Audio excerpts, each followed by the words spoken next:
80% de vos coûts sont en fait le fruit de 20% de vos fournisseurs.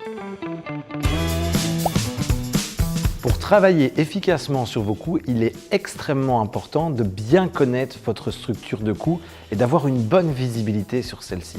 Pour cela, le premier réflexe que je vous recommande, c'est de sortir la liste de vos comptes. Les comptes qu'on appelle les comptes 60, 61 ou 62, ce sont vos comptes de charge. Et ensuite, de passer en revue la liste de vos coûts selon le principe de Pareto. Le principe de Pareto, on l'appelle aussi le principe 80-20. C'est un principe empirique qui dit que 80% des effets sont le produit de 20% des causes. Ça veut dire quoi concrètement? Ça veut dire par exemple que 80% de vos coûts sont en fait le fruit de 20% de vos fournisseurs. Ça s'applique donc très bien aux achats.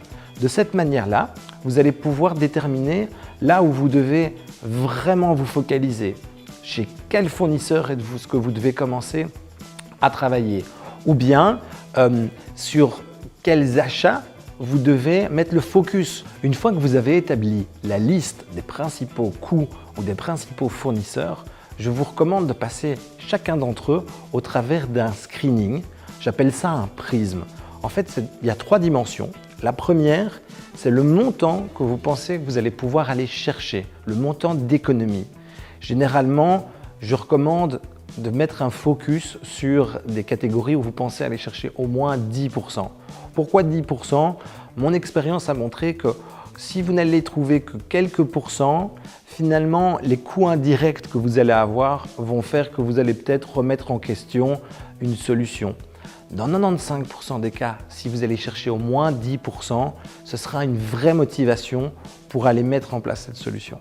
La deuxième composante, c'est le timing. Regardez bien combien de temps ça va vous prendre de mettre en place cette solution ou tout simplement de l'analyser. À partir de quand est-ce que les économies seront effectives? Donc ça, c'est la deuxième composante, c'est la composante temporelle. Et la troisième composante qui est souvent sous-estimée dans les entreprises, c'est la capacité de mise en œuvre.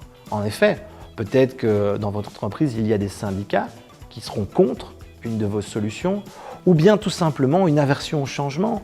Peut-être que vos collaborateurs ne seront pas prêts à changer dans la direction où vous voulez aller ou tout simplement des engagements contractuels. Peut-être que vous êtes encore lié pour 2-3 ans avec un fournisseur.